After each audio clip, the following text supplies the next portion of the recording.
place looks a lot bigger on TV. Watch yourself, pal. You got the big star here. Oh, excuse me, Brooke. I'm sorry. In case Mimi forgets to ask you at dinner, can I get your autograph now? Stop kidding. Who's kidding? I saw your debut on Good Morning, Fine Valley. I couldn't leave my seat. I thought you and Jack were going to tear each other's heads off. Yeah, Olivia warned me to wear a hard hat when the camera starts rolling. Please, all right? That show was a fluke. Jack and I basically agree on everything else. I mean, politically speaking, so... So it'll air tomorrow morning, right? 10 rounds all the way, heavyweight competition. All right? It's not going to be dull. You wanna, excuse me? Judge, and you decide whether or not we pay any attention to the First Amendment or not. That's not at all what I'm suggesting. Sure, dump the First Amendment, especially when it has something to do with a subject that you find particularly offensive. I find pornography offensive, yes. Unless it increases your circulation or your ratings. Then it seems to be anything goes. Now, this great country of ours was based on a legal system that works, and I hate to see it turned into a laughing stock. I think you should stop trying to obscure the subject with flag waving. All right, Miss English, I'll make you a deal. I'll do that if you will quit throwing your politically correct jargon in my face. I think you're lucky that that's all I've thrown. Well, I would think, Brooke, that you might worry about the intrusive effect that a television camera has on a supposedly fair and impartial jury. Who are you rooting for? I think that I'm not lawyers getting are caught in the middle concerned of that that. television cameras will reveal them for the inept shysters that they are. Shysters. Jack, Brooke, Look. we're out of time. Now, it doesn't look like we've settled anything, but maybe you two come back next week? Sure thing. Oh, I wouldn't miss it for the world. Wonderful. Now, why don't you two shake hands and show the world that there's no hard feelings? Thank you so much for sharing your thoughts with us. This is Judy Lee Siegel saying, please join us again tomorrow for Good Morning, Pine Valley. And we're out. Oh, boy, set your VCRs for tomorrow morning. This one's going to send the ratings right through the roof. Great show, Brookster. Yeah, not bad, Thanks. not So, bad. are we ready? No, we got to wait for Mimi. Okay, well, no problem. Listen, Brooke, I'm sorry about that. About what?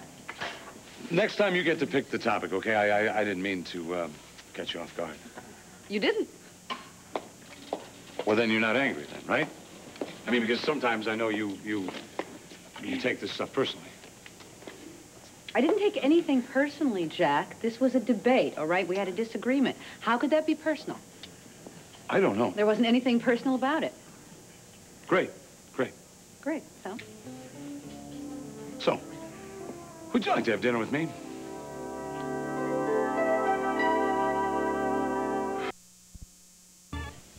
I see. Derek and Mimi and I are taking Trevor out to dinner, and, you know, I don't think you and I baiting each other over journalistic lawyer issues would really cheer him up that much. Look, Brooke, I don't think Trevor's allergic to controversy, and he did manage to make it through our whole show without breaking into hives. I think that's different. Brooke, you just agreed that this debate was nothing more than a debate. Now, I don't see why we couldn't go sit around a dinner table and act like human beings, unless, of course, there's some other reason that you are genuinely mad at me. What are the reasons? I don't know. I don't know. All I know is I've never had as heated an argument about the Bill of Rights as I just had. Well, I have. You know, honestly, Jack, don't be childish, all right? Childish. So it's adult to pretend you're not furious when you're absolutely furious. What's the matter? You can't, your male pride can't stand someone disagreeing with you, or what? Nothing to do with it. Jack, the producer loves you, I love you. Hey, we need a favor, huh? Yeah, what? Well, Bud Bates, my producer, he really wants to hype tomorrow's show. So, I mean, who thought the Constitution could get such ratings, right? What do you want us to do? Well, we'd like you to tape the briefest possible of promos, maybe two. We'll put them on the air tonight, see who tunes in tomorrow. You guys will stick around, right? Yeah, sure. No, I'm game. Terrific. Bud says you two are as fascinating to watch as a cobra and a mongoose. Really viewer-grabbing stuff. That's high praise. A weasel-like creature and a snake. I wonder which one you are.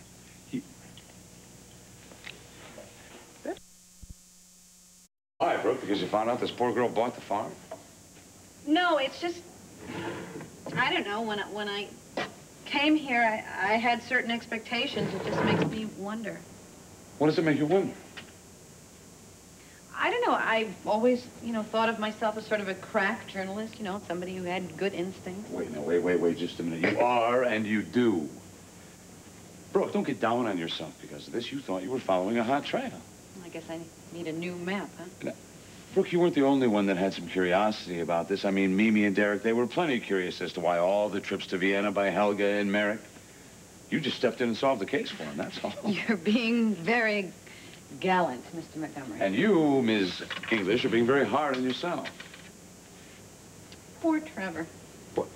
Trevor's a tough guy. He'll be able to get through this, believe me. Yeah, but this is the last thing he needed. He didn't need me digging around like this. I mean, not especially when the ball at Wild Wind is coming up and Natalie's getting married. Yes, I know, but he knows that you're trying to help. He knows that, Brooke. You must think I'm such a jerk. Why would I think that? Look at what I've done. I mean, you know, I'm so smug. I think I'm absolutely right. You know, Angelic Marrick is alive, so I'm off and running and... Yes, and in case you didn't notice, you weren't off and running alone. I was sitting next to you on that flight from Austria, yes? I mean, look what I did. How many overseas phone calls did I make chasing the very same shadows that you were chasing? I close up my law practice, let my partner run it, and I come here, next thing I know, I'm tromping around some old world sanatorium like one of the Hardy Boys. What, you think this is funny? Yeah, I do. Oh, you look at us. No, actually, I'd rather not.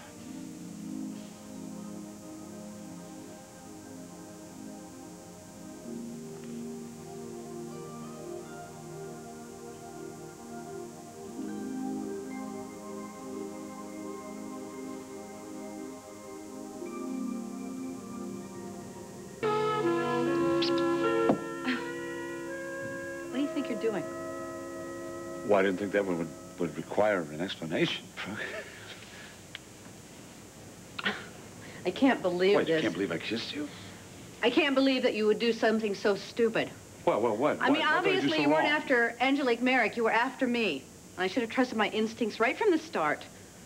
Brooke, what are you talking about? I know how you work. You probably thought you'd get me in a foreign country. I would be at a disadvantage and you could move in on me. Well, you know, I'm a little bit worried about you. And I almost fell for it. Brooke, now wait a minute. Come on, use your head a second. How did all this happen? We were at the television studio. You kept shoving clues under my nose about how Angelic Marrick was not dead. She was still alive. And then you got your knickers in a twist because I didn't believe you. I don't find this the least bit amusing. I don't find it the least bit amusing either, Brooke. The reason I came here was because I thought maybe you would need a hand. But you seem to have got it in your head that the reason I came here was so I could get my mangy mitts all over you. How desperate do you think I am? Brooke, do you really think that I came all the way to Vienna just so I could get you into bed, huh? I just don't like the way that you operate. Well, would you tell me what the hell I did that was so wrong? You took advantage of a moment of weakness. Wait, I have never, ever seen you in a moment of weakness. I was here. I was pouring my heart out to you. I was telling you how ridiculous I felt coming here and coming up empty-handed, and you turn. It's just annoying, that's all. Brooke, you know what your problem is? You're annoyed, all right, but you're not annoyed at me. No, you're annoyed because you enjoyed that kiss. Don't delude yourself. Don't try to delude me, okay? I could tell that you enjoyed that kiss. You kissed me back. Brooke, we're still attracted to each other. That spark that we had, it's still there. You know it and I know it too. You know what I felt, Jack? I felt manipulated, and I resent it. As soon as you got on that plane in Vienna, I should have told you to get off. I mean, the idea of the two of us working together, it's idiotic. And I don't know why I ever let you talk me into it. Where are you going? I'm going home. You're going home now? There's no reason to hang around here. I mean, Dr. Zenf answered my questions. They weren't the answers I wanted exactly, but I certainly consider the trip a success. You do, huh? Yeah, I found out two things. One, Angelic Marrick is dead, and two, so are we. Brooke, please. I had accepted the latter. Obviously, you didn't. You can accept it or not. I really don't care.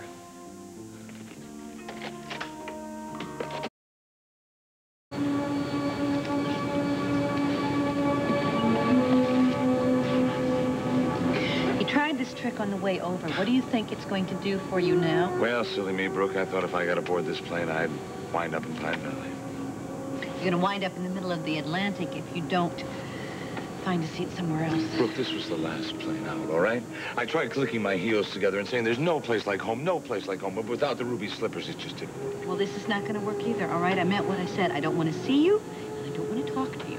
Well, let me give you a suggestion then. Why don't you bury your nose in your magazine and put your earphones on? No, wait. Better yet, just sit back and listen to the roar of your own ego.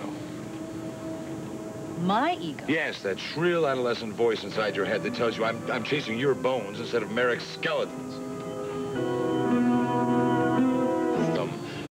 low-life, manipulating cutthroat. Ah, well, this makes a lot of sense. I don't know why you and Erica just didn't get married.